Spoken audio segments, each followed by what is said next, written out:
Bismillahirrahmanirrahim. Assalamualaikum warahmatullahi wabarakatuh. Salam sejahtera untuk kita semua. Perkenalkan, saya Abdul Hakim Pratama, mahasiswa Hukum Perdata pada program Pasca Sarjana Fakultas Hukum Universitas Hasanuddin. Adapun tujuan dari pembuatan video ini sebagai tugas akhir dari Ibu Dr. Marwah SH.MH sebagai dosen pada mata kuliah Hukum Jaminan. Dalam video kali ini kita akan membahas tentang garis besar dari hak retensi itu sendiri. Bagaimana penerapannya dalam hukum jaminan. Mulai dari definisi, sifat dari hak retensi itu sendiri, tujuan dari hak retensi, objek dan subjeknya dari hak retensi itu sendiri apa saja, dan yang terakhir bagaimana sih penerapannya hak retensi itu dalam hukum jaminan, khususnya dalam hak kebendaan. Untuk lebih jelasnya lagi, kita lanjut pada video berikut ini. Langsung saja pembahasan pertama yang akan kita bahas tentang definisi hak retensi. Hak retensi terdiri dari dua kata, yaitu hak dan retensi. Retensi menurut Kamus Besar Bahasa Indonesia adalah penyimpanan atau penahanan. Setiap arsip ditentukan atas dasar nilai kegunaan. Bila kita kaitkan dengan hukum, retensi berarti menahan suatu benda milik orang lain atas dasar ketentuan tertentu, seperti penitipan barang di pegadaian, penahanan berkas oleh advokat, dan lain sebagainya yang berkaitan tentang penahanan suatu barang. Definisi dari hak retensi itu sendiri adalah hak untuk menahan suatu benda sampai piutang yang bertalian dengan benda itu dibayar lunas. Dengan demikian, hak retensi merupakan hak yang diberikan kepada kreditur tertentu untuk menahan benda debitur sampai piutang debitur dilunasi. Hal ini berkaitan tentang perikatan.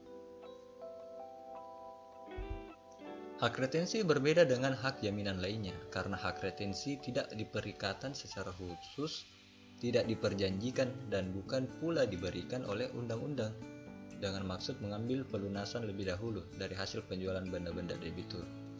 Tetapi, sifat jaminannya muncul demi hukum maupun dari lembaga hukum itu sendiri. Dasar hukum dari hak retensi. Pasal yang berkaitan dengan hak retensi dalam BW atau Kitab Undang-Undang Hukum Perdata terdapat pada pasal 575 1364 ayat 2 tentang penguasaan barang oleh orang lain. Selanjutnya pada pasal 1616 penguasaan barang oleh buruh dalam hal ikatan kerja. Selanjutnya pasal 1729 tentang penitipan barang, dan pasal 1812 tentang penerima kuasa, atau dalam hal ini lebih difokuskan pada advokat. Pembahasan selanjutnya yaitu tujuan dari retensi. Tujuan dari hak retensi adalah memberikan tekanan kepada debitur agar segera melunasi utangnya, sehingga kreditur dengan hak retensi sangat diuntungkan dalam penagihan piutangnya. Dengan kata lain, hak retensi hanya diperuntuk. Hak retensi dapat dijumpai dalam hal utang piutang. Dilihat dari subjek retensi itu sendiri, sudah jelas kreditur dan debitur. Namun kreditur yang dimaksud di sini adalah pemegang gadai, orang yang menguasai benda sebagai jaminan, sebagai contohnya buruh yang memegang aset orang lain sampai upahnya terbayarkan, penerima titipan sampai apa yang harus didapatkannya telah dilunasi, penerima kuasa berhak menahan dokumen yang akan menjadi milik pemberi kuasa sampai apa yang harus didapatkannya telah dilunasi. Selanjutnya, objek dari retensi.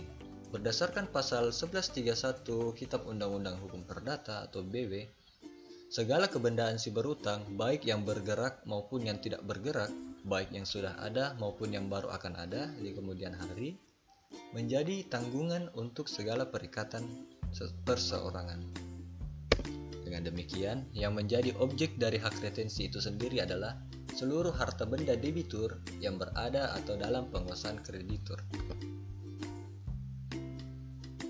Berkaitan dengan sifat retensi. Sifat hak retensi baru akan ada jika adanya hutang piutang yang berkaitan dengan benda yang ditahan. Hak retensi bersifat aksesorir atau bersifat tambahan. Dengan demikian, hak retensi tidak akan ada jika hutang piutang mengenai benda yang ditahan tidak ada. Kita lihat lagi dari penerapan retensi itu sendiri. Hak retensi dapat diterapkan pada perjanjian kredit, perjanjian kerja, penitipan barang, serta pemberian surat kuasa. Saya ambil contoh penerapan hak retensi dalam perjanjian kredit. Saya ambil contoh kasus pada putusan nomor 43/PD3/2020/PN Tegal, di mana pihak penggugat adalah Pegadaian dan pihak tergugat adalah orang yang melakukan perjanjian kredit dengan Pegadaian. Tentang duduk perkaranya, telah terjadi wan prestasi berupa tidak melakukan kewajiban dalam membayar maupun melunasi uang pinjaman dan sewa modal kepada Pegadaian sesuai tempo yang diberikan. Berarti pihak tergugat melakukan cedera janji. Itu biasa kita sebut tentang wan prestasi. Barang yang dijaminkan berupa perhiasan cincin emas dan anting berlian. Pada waktu tertentu, pihak penggugat menahan barang sampai pelunasan dengan tempo yang ditentukan. Namun, telah terjadi wan prestasi, maka pihak dari Pegadaian berhak untuk melelang barang sesuai dengan Pasal 1243 BW jika terjadi wan prestasi. Namun setelah dilelang, hasil penjualan belum menutupi apa yang harus diterima oleh penggugat, sehingga penggugatnya menuntut kelebihan yang harus dibayarkan kepadanya. Di amar putusan, hakim menghukum tergugat untuk membayar sisa kekurangan utang yang harus dibayarkannya kepada pihak tergugat.